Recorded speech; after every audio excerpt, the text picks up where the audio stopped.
लोग इसकी रोकथाम कर पाएंगे। यही उम्मीद हर कोई कर रहा है सर। जयंत नार्लिकर जी, अब मैं आपका रुख करना चाहूंगी सर। अगर हम गोरखपुर की बात करें तो जापानी बुखार से किस तरह से वहां बच्चे और उनके अभिभावक परेशान रहे वो हम सब ने देखा। लंबे समय तक इस बीमारी से हर कोई दहशत में रहा, लेकिन गोरखपुर ने बहुत अच्छे से लड़ाई लड़ी है और आंकड़े जो है वो बहुत बेहतर हो चुके हैं। सर, वो जो एक्शन प्लान रहा कितना मददगार रहा कोरोना क्राइसिस के इस दौर में, और उस थर्ड वेव के बारे में इसको लेकर कहा जा रहा है कि वो हमारे बच्चों को प्रभावित कर सकती है। देखिए, जो थर्ड वेव, संभावित थर्ड वेव की बात हो रही है, उसमें एक सेक्शन जो है 18 से कम आयु के वर्ग है जिसको वैक्सीनेट नहीं किया गया है, और उसमें पहली 2 वेव में कम लोग संक्रमित किए गए हैं, और इसलिए ये संभावना व्यक्त की जा रही है कि वो वर्ग जो है प्रभावित हो सकता है। और जैसा आपने ठीक कहा, JES AES के लिए हमने एक त्रिस्तरीय व्यवस्था कर रखी है। ब्लॉक स्तर पर इंसेफ्लाइटिस ट्रीटमेंट सेंटर है, फिर आपके ब्लॉक स्तर से ऊपर में जाने पर मिनी PQ हैं जिनको हम पीडियाट्रिक ICU बोलते हैं, और डिस्ट्रिक्ट हॉस्पिटल लेवल पर भी हमने पीडियाट्रिक ICU बनाए हैं। और थर्ड जो टर्शरी केयर का लेवल है, BRD में भी एक पीडियाट्रिक का बड़ा वार्ड है। ये जो त्रिस्तरीय व्यवस्था है, इसको ही हमने पोस्ट कोविड कॉम्प्लेक्सिटीज जिसे ब्लैक फंगस प्राइमरली उसमें भी लगाया है, और उसी को हम थर्ड वेव, संभावित थर्ड वेव के लिए यूज़ करेंगे।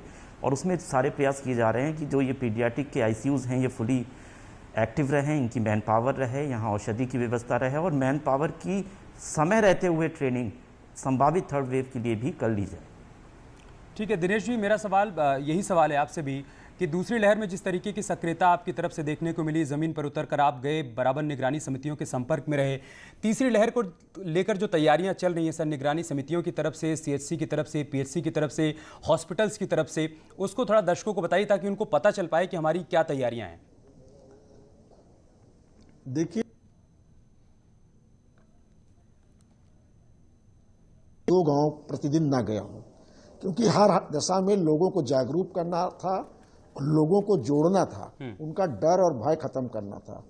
तीसरी लहर की तैयारी के लिए हमने जो व्यवस्थाएं दूसरी लहर में की हैं वो परमानेंट मजबूत व्यवस्थाएं की हैं।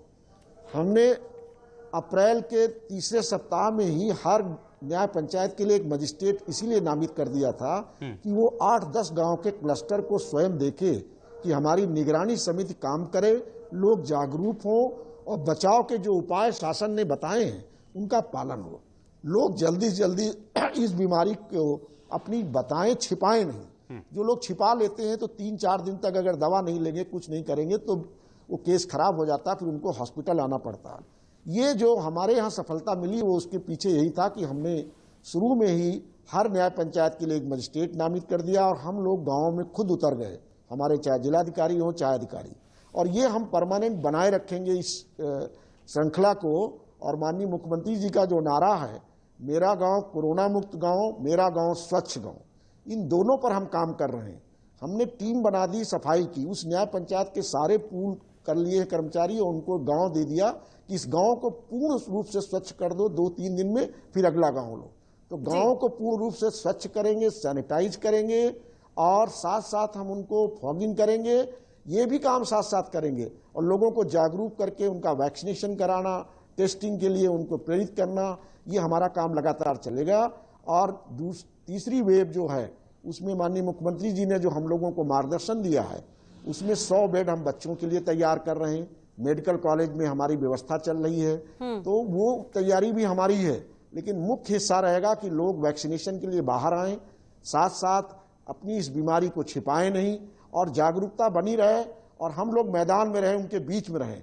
तो हम लोग तो लगता है कि तीसरी वेव शायद नहीं आएगी, और आएगी भी तो पता भी नहीं चलेगी, क्योंकि आप देख रहे हैं कि हमने तो चित्रकूट मंडल में आज हमारे यहाँ की पॉजिटिविटी रेट 0.30 है।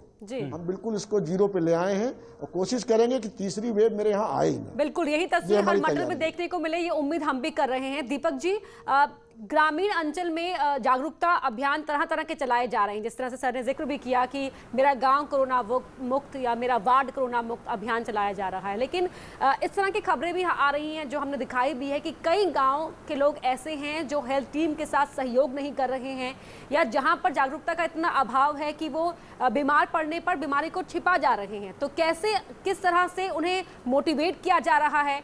उन क्षेत्रों में वैक्सीनेशन को लेकर क्या प्लान है? जी, सबसे पहले तो मैं थोड़ा सा प्रकाश डालना चाहूँगा थर्ड वेव पे भी, क्योंकि ये हम लोग वाराणसी में एक थर्ड वेव के लिए थोड़ा सा अलग सा एक प्रयास कर रहे हैं। तो हालांकि आपका प्रश्न दूसरा था, लेकिन मैं थोड़ा सा समय इसमें लूँगा।